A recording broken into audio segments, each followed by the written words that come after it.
I'm going to start with the chairman, Mr. LaMalfa. Anything you'd like to ask our panelists? Thank you, Mr. Newhouse. I just in hearing what Mr. Bronson was saying at the last, Dan, we kind of bracket the state of Oregon. I wonder if pound for pound, Portland's crazier than San Francisco and Seattle combined. That'd be a nice contest. Stuff coming out of there, I just really. But I think California wins usually. on volume. I don't know. Yeah, it's hard to dispute, but Mr. Bronson, I want to really drill down onto, and we have a lot of great topics and all our panelists here, but you being, overseer of elk and in California have a pretty active group called the California Deer Association as well, probably looking at very similar goals on conserving and also being able to enjoy the hunting aspect. But tell me, what is your experience? What are your what are you learning out there about this wolf introductions in, whether it's my part of the state where we have approximately 77 wolves in a two-county, well, mostly the two-county area up in the northeast corner and the southeast of Oregon, and then more and more introduction of wolves. My understanding they dumped 40 more into Colorado just before the end of the Biden administration. Mm-hmm. What's that doing to the elk population, other unwoods, and just across the board with our wildlife and our western states and anything that applies?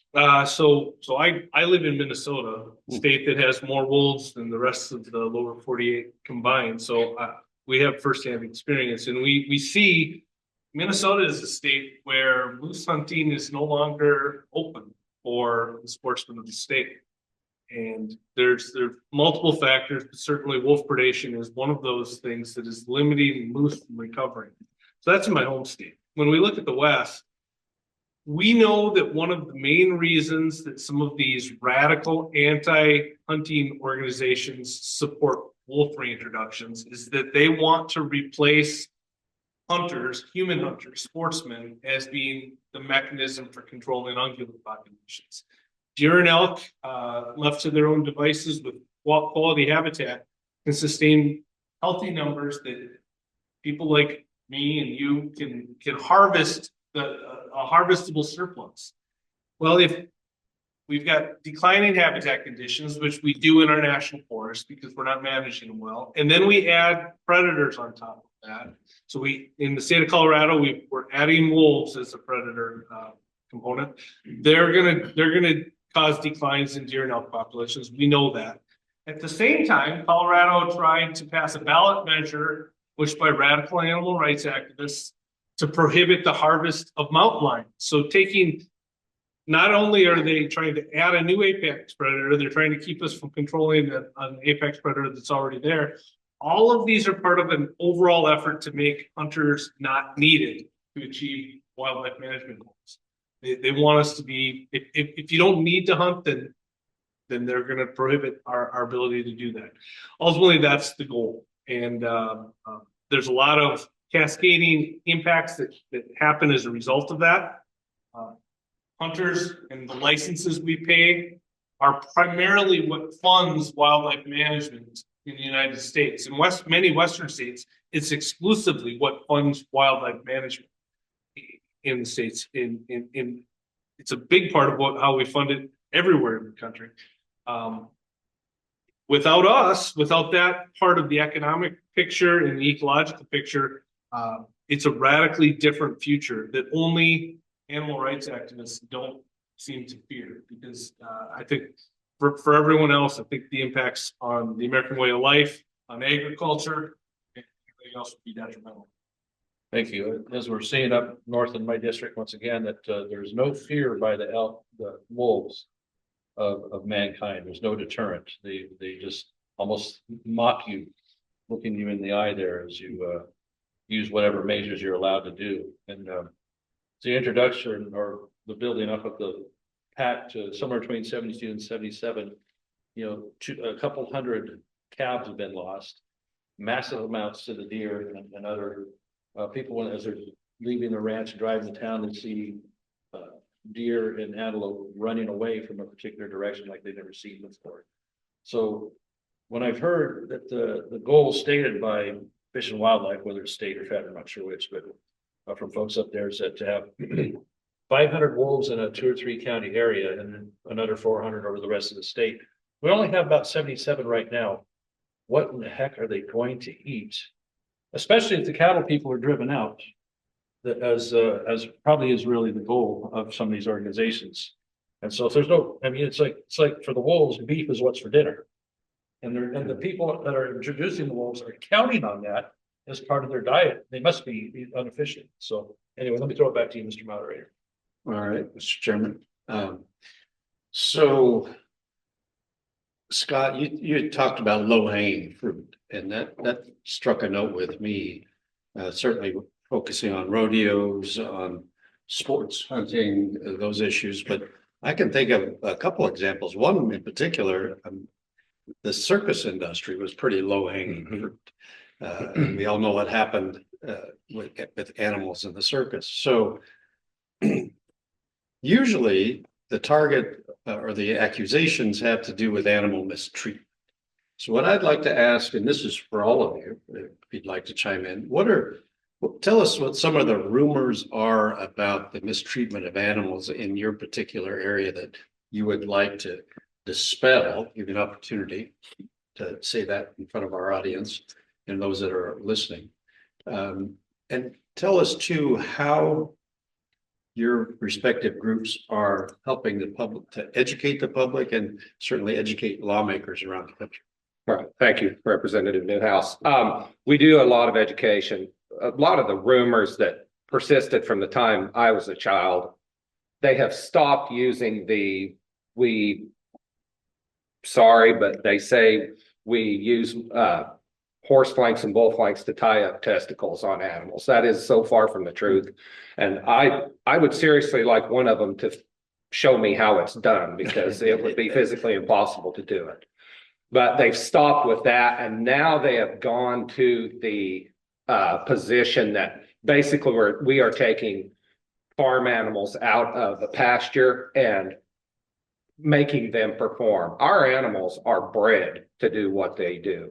We breed the bucking horses to buck. It's just like race horses or thoroughbreds, anything like that. They're bred to do that. I keep the statistics, and it's complete raw statistics on every out in the U.S. 99.9% of the animals that are in the arena during competition suffer no injury. And they make it, they use specific examples, and there are examples of animals being hurt. I'm not going to say that there aren't, but they blow those up out of proportion, and they say words like often and words like that are very vague. And you'll run into that. Like I said, the statistics don't lie. It's very few animals are hurt at all. Sounds like it's more dangerous to be a cowboy. Oh, by far. Yeah. Thank you, Scott. Taylor, anything you'd like to add to that? Yes, sir. Thank you for that question. I think a couple of things from the hunting, fishing, and trapping side of things, just opportunities to dispel them. I think the idea that hunting drives animals to extinction, and particularly when you're talking about international hunting, this is a big talking point that animal rights organizations and anti-hunting organizations continue to push out. When you look at countries in Africa or across the globe, including the United States, where there is sustainable, well-managed hunting is where wildlife are doing the best. And it's easy to look at here domestically in the United States, bird species are continuing to decline across the country, but waterfowl species and those that we hunt are generally going up in their populations. And this is because of the conservation investments that we make as hunters and as sportsmen and women. I think another one that I would like to dispel is this idea of trophy hunting, and the fact that hunters only hunt for horns or antlers or capes or what have you. To talk about Ryan's example in Colorado a little bit more, the animal rights community knows the same statistics that we have about research as it relates to sport for hunting. And general hunting, for meat, receives about 85% support from the non-hunting public. Meat or hunting for wildlife management is about 82% of support from the general public. When you add in the word trophy hunting, that number drops to 25%. regardless of what type of hunting you're talking about, just slipping that word into hunting, significantly drops support for the activity. So in the case of Colorado, what the animal rights organizations did is they said, we need to push this ballot initiative to ban trophy hunting of mountain lion and bobcats. We were ultimately successful in getting that trophy word removed from the ballot. But you see what these organizations are doing in terms of leveraging some of our own information and talking points of research against us because they know it resonates with the American public. So I think, it's important for us to recognize that these are not dumb individuals. They certainly are dumb in terms of real life implications and facts. But in terms of being thoughtful and strategic, they're extremely well measured, extremely well organized, and they know the right words and language to use against the activities that we all care about on this panel. Interesting. Thank you, Taylor. Ryan, what about you? Yeah, I think Colorado is fresh on my mind. It's the state that has more elk than any other state. It has more elk hunters than any other state. It has more RMBF members than any other state. So I'm sometimes Colorado centric. But Proposition 127 to ban mountain lion and bobcat hunting in the state, Taylor hit on it. There was a lot of misinformation. But one of the things that we've seen, and we're seeing it pop up in other places, it's happening in Arizona right now. There's a petition in Arizona before their commission to try to prohibit the use of dogs to pursue other mammals. So what they're trying to do is ban mountain lion hunting with hounds, and they're trying to vilify it. They say it's a violation of fair chase, that it's cruel. The thing about pursuing a mountain lion with hounds, it's not easy, and there aren't a lot of folks with hounds out there that do it. But what it does provide the opportunity is they chase the lion just the way a pack of wolves would chase the lion. They go up a tree, and then the sportsman, the hunter, or the guide that's there is able to identify the cat, determine if it's an adult, determine if it's male or female, and then we have the ability to make selective harvest to achieve population goals. So in states that allow hunting with hounds, we can restrict the harvest of female cats and then improve the sustainability of the population. You can't do that with a mountain lion that you hunt, opportunistically when you're out there with a lion tag in your pocket hunting elk. Because, look, I'm a biologist.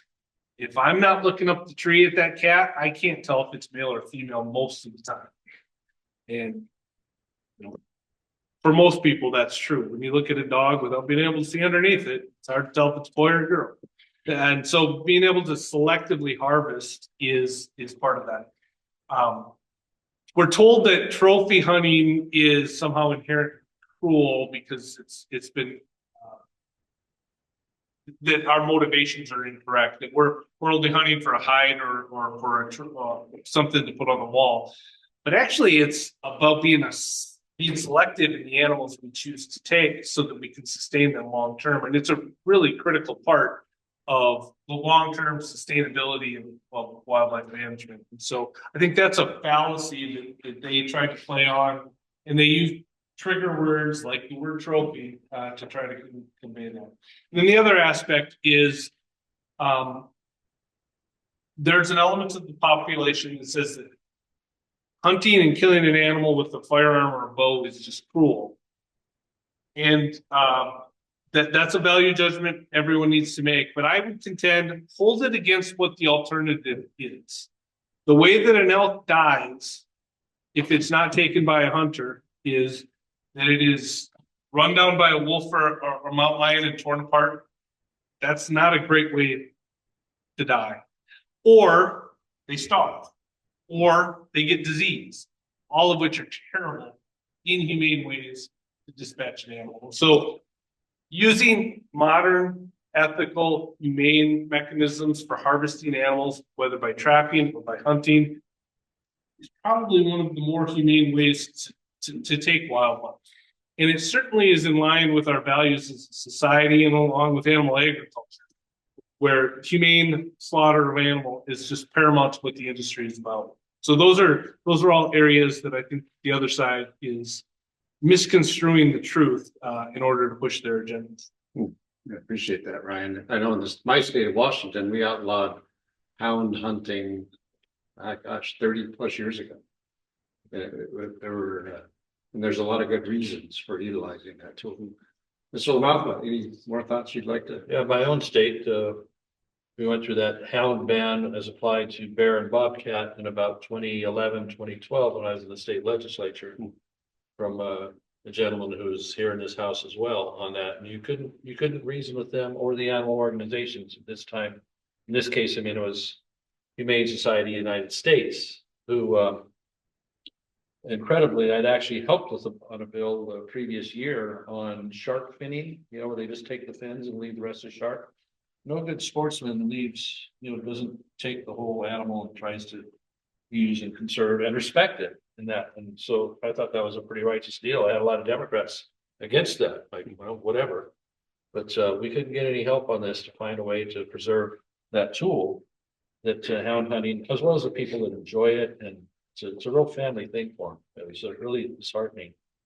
Then when you talk about the creep of, you give a little and then they take it all in terms of, we had a lead ban in hunting in California that came up in 2005 when I was in the state assembly. The colleague sat right behind me on the floor there from the Central Coast. He introduced a ban on using lead only in the condor zones in California, which at the time was about a quarter of the state, which is a sizable area. And I turned around and talked to him like, you know what you guys are going to do? You're going to end up banning lead use in all uses in the whole state. No, it's just going to be right here in the condor area.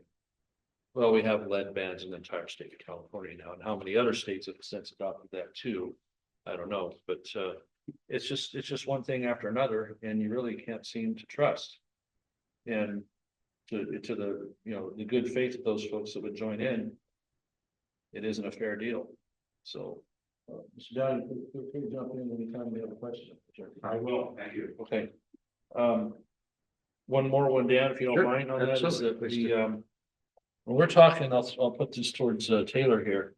When we're talking about access to lands, right, being able to get on the land and enjoy it and such, and for hunters and fishers, but maybe just even folks that like to just go out and hike.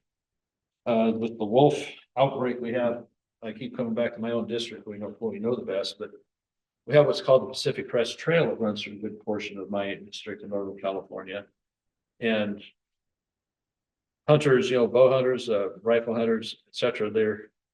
They can handle themselves. I wonder though about all the people like to go hike the trail and do the other hiking and stuff with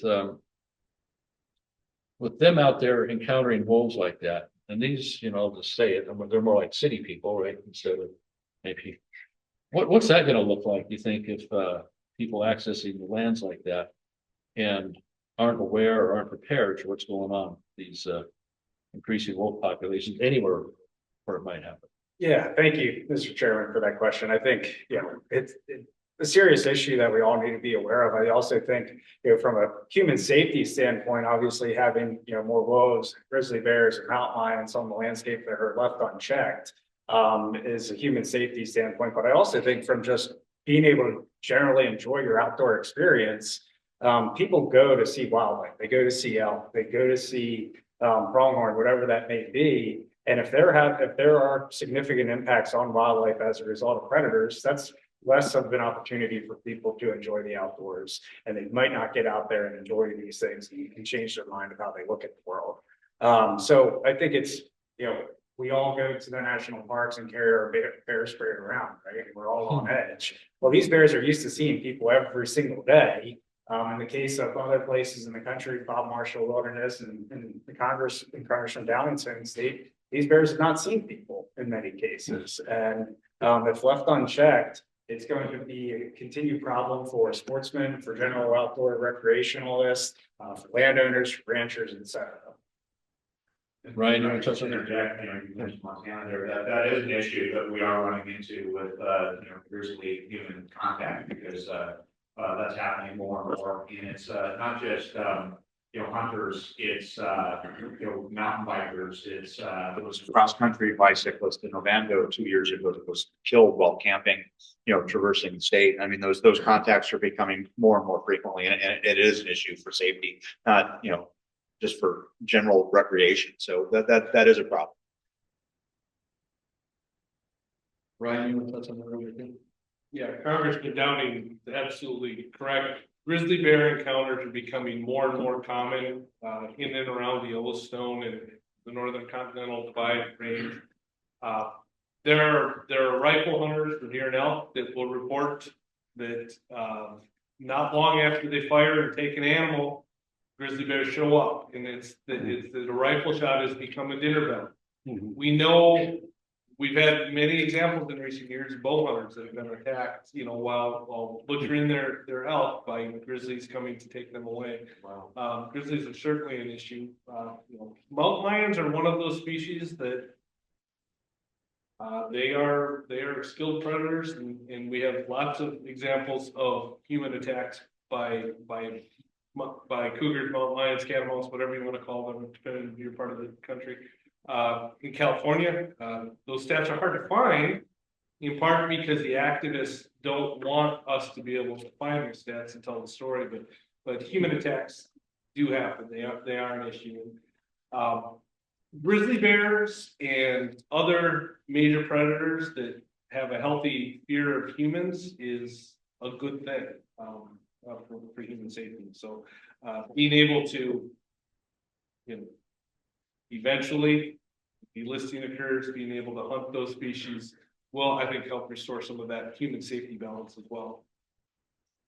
And so have you, what's your experience, both of you gentlemen here on the hunting and side of it? When a species no longer has the fear of humans because they've been, I'll just throw out, it seems like they're handling the wolves so much up there where they catch them and put collars on them, and they're almost becoming domesticated in a sense. So when they see human activity and the things that are around humans, such as farming, ranching, livestock, etc., when they have no fear, when they have no fear of consequence coming near, how much have you noticed that? What are the consequences?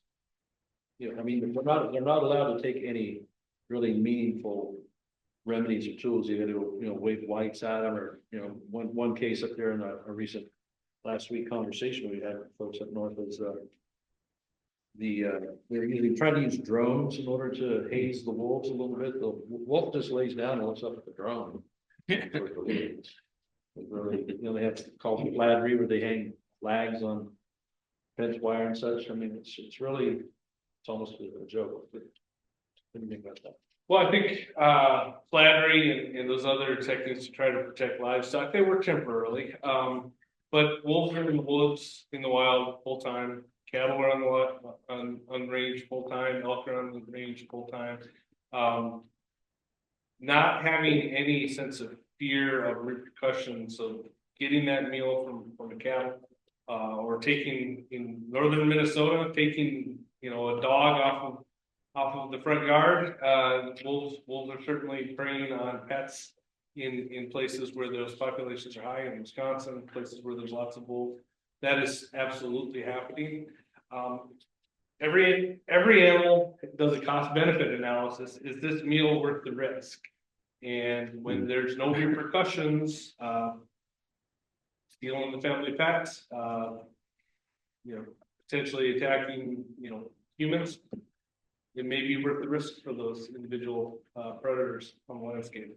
Taylor, do you have any experience with just a no fear situation from some predators like that? I personally do not, Mr. Chairman, because I'm from Maryland and we have grizzlies or wolves, thankfully. But certainly, Would you like some? We got extra. Colorado will send you ours. Certainly, hear it from friends and folks that hunt out west, and was just talking to somebody the other day actually about planning a hunting opportunity and a trip, and they said, I don't want to go up there. There's too many bears. I don't want to deal with it. So you're having folks that are just, to Brian's point, because of these opportunities that these animals are taking, And the uncertainty and the lack of fear, folks are being deterred from going out and enjoying the things that they care about. And who knows where that person is going to end up hunting this coming season. And I think, Ryan's point is exactly right. These animals without any fear, they're opportunistic feeders, right? They're going to take advantage of that. My dog at home, as simple as this is, my dog at home knows that he can't come into the kitchen while we're eating. My parents' dog, left unchecked, goes to the kitchen table and grabs a steak off the table. And it's the same exact case with wolves, with bears, etc. If there's an opportunity there and there's no fear of retribution, they're going to take advantage of it. Mr. Chairman, so as members of the Western Caucus and members of Congress, we're want to be in a position to be helpful. So I want to ask all of you if you could. We've heard about some of the things you'd like to dispel about the animal industry, some of the things about the ballot measures, certainly. Maybe help point us in the directions that we could be helpful here in the halls of Congress. Is there anything more that we should be focused on? Educate us and the audience of where we should be putting our attention. Start with you, Scott. Okay, thank you, Representative Newhouse. I think one of the big things that's come out in the last few years is it's called social license to operate. And it's making a big push in equine circles right now. And you'll hear phrases like best practices. And I taught school for 20 years, and that phrase absolutely drives me insane. Other things they talk about are sustainability. And that's another one. Yeah. And if it seems like when you talk with these people, the conversation always begins with, well, we can all agree. And it shuts down any kind of debate. No, we can't all agree. You're wrong. You don't have any facts behind you. But I think one of the biggest things you all could do, and everyone here could help, is there's a Working Animals Protection Act that's been introduced in several states. And it protects the use of raising livestock, which is what they are. They're livestock. Horses, bulls, cattle are not pets. They're livestock. But that is probably the best thing I can see right now. It protects the use of being able to make a living out of that money, or out of those livestock, sorry. Scott, do you see those as being ballot initiatives on the offense instead of the usual defensive modes for all the animal rights? We have had the ballot initiative. It's passed in 2 states, What and states? I can't remember. Missouri, I think, is one of them. They don't look like California, or Oregon, or something like that. Oh, yeah, exactly. Well, you guys have picked on my state, Colorado, the last however many minutes we've been here, and Equal rightfully opportunity so. here, though. So it's Yeah. But it's ballot initiatives. And one of the things we got to do is we got to quit shooting ourselves in the foot.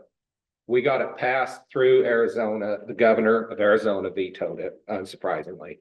But it was introduced in Wyoming and in Idaho. In Wyoming, it never got out of committee, or it never passed the House. In Idaho, I testified on a committee meeting, and to my regret, one of the Idaho senators asked me, well, have you ever been to Idaho? I told him yes. He said, well, do you think we really need something like this Working Animals Protection Act in Idaho? And I kicked myself for not telling him, well, we didn't think we needed it here in Colorado, but here we are.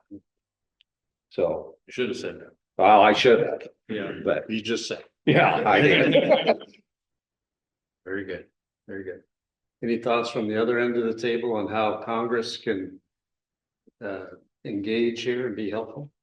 Yeah, so animal rights groups, they want as much protection for every species that they can, and so they want things on the endangered species list so that there's federal prohibitions. So I think one of the first steps was some of the species we talked about today, wolves and grizzly bears in areas where they've recovered, let's get them delisted. Wolves should be delisted in the entire lower 48. Wolves are recovered. They are not in danger of extinction, and states are perfectly capable of managing them. But giving them the ability to manage them is a good first step. Federal protections under the Endangered Species Act is the lowest bar that animal rights groups seek, and that's why they're so engaged in that.